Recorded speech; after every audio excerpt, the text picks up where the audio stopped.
Bangor Bay and Belfast Lough are so precious to us. Walking, swimming, or just standing still in the sea air can bring a release and peace.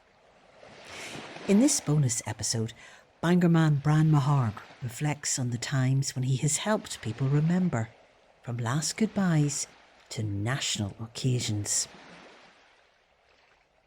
As I said earlier on, people know you from trips around the bay, they know you from taking people out fishing, and now they know you, the important work you do as a pilot boat for sea swimmers.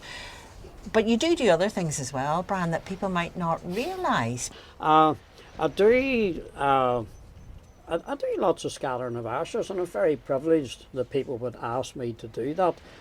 They all have different reasons why they want their ashes scattered.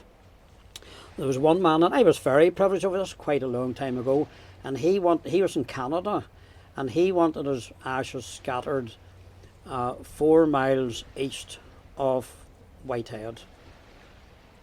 So I went out to do it, and then he didn't leave whether it was 4 miles magnetic east or 4 miles east, but I decided it was 4 miles east on the chart. And I went out there, it was a beautiful calm day, and it was raining, heavy rain, and I scattered his ashes. Why there, I do not know. But Do families generally come with you, or sometimes is it just you? No, I've done it myself many times, or the families can come. I've done quite a few this year actually. There's different ideas, and they all have different how they would like to do it and so on. Yeah. I had people where they wouldn't listen, and the ashes all come flying back into the boat and so on, you know, because you try and say to do it downwind, not upwind. And I remember a long time ago I was doing one, and there was a very evangelistic man on board, and he had everybody praying, which happens quite a lot, but he went on, and he says they're going to get seasick, you know, if you keep doing this they're going to be seasick. So the whole lot were throwing up at the end of that one, I have to say. That's a long time ago now, that one there. But so if you're going to say a wee prayer on board a boat when you're scattering ashes, do it quick, and I've had lots of different styles and different people and different places and so on over the years. And you also you've also played a big part in the commemorative events that have happened in and around Bangor over the years. We've just had the 80th commemoration of VE Day, but you were very actively involved in the 50th. At the 50th. On the 50th. Well, you have to keep in mind, I'm young and stupid. Now I'm a bit older, but nothing's changed. But you have to keep in mind, at that age, I had 3 boats running. So I hadn't time really to think. You know, I'm too busy. I haven't, you know the way if you're a poet or something, you can think how emotional all this is and create words and things, I guess. Well, I'm too busy trying to keep the boats afloat and keep people moving and doing things, so I can't go into the artistic side of it at all. But yes, no, I was working the different boats and different ships over the years. In 1994, the Coast Guard ship Dallas came in. That was 240 crew, and there was a lot of running in and out because the crew, they went to Belfast to march, and they all had their guns and stuff. And no, I worked at the Dallas. That was great excitement. Just 24 hours a day for maybe 3 or 4 days. There was 2 chaps come out and they said, can we go out a run, because it was different, it wasn't as secure as what it would be now. I says, I jump on and go. So they went out, so they went up onto the Dallas, up the top. They were maybe had a few wee drinks at this stage, just maybe about 1 in the morning, and they decided that they would do the American national anthem at the top of the steps. So they didn't know the words or anything, and they went da da da da da da da da da da da da da, and the Americans just walking on, and I'll not say their names, but I says, that was the French national anthem you just sung there. Says, oh, was it? Oh, we're very sorry, they were apologising and so on.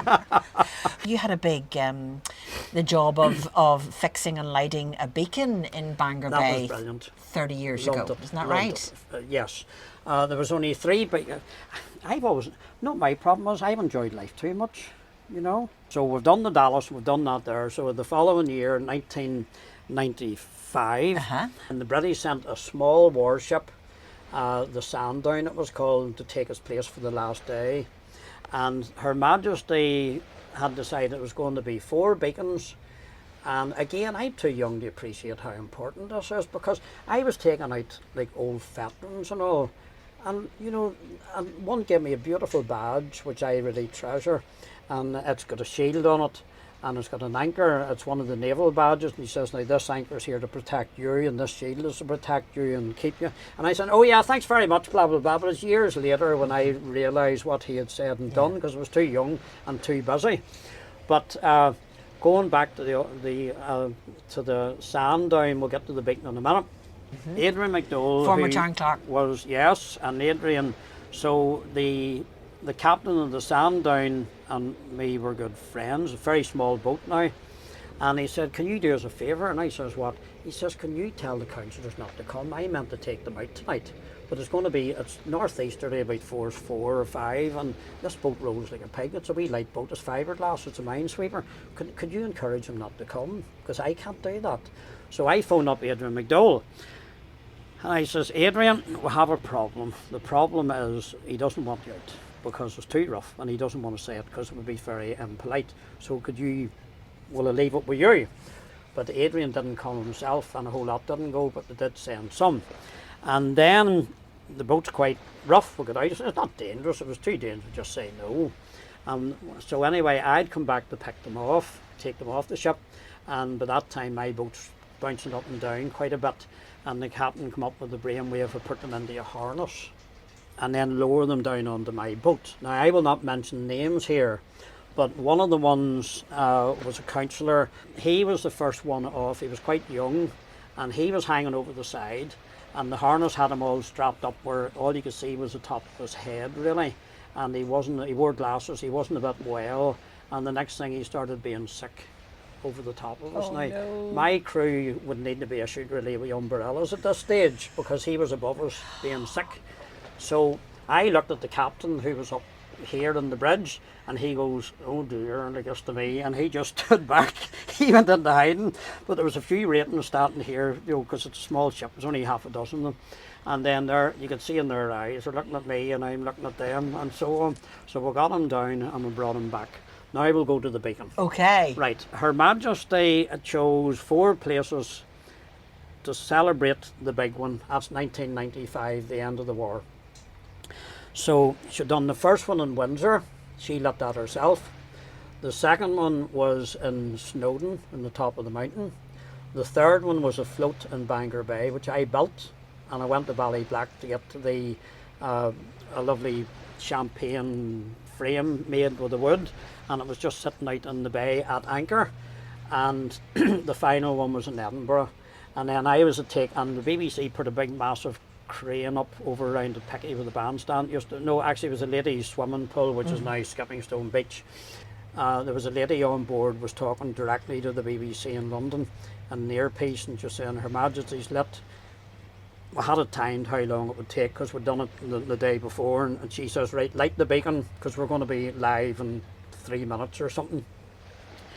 And so we got the beacon up and running, and you could actually hear her saying, because somebody's talking to her and she's telling me, "Her Majesty's pleased, she's very pleased with us, very pleased indeed," and blah blah blah, and then cut, and that's it, and then they went to the next one.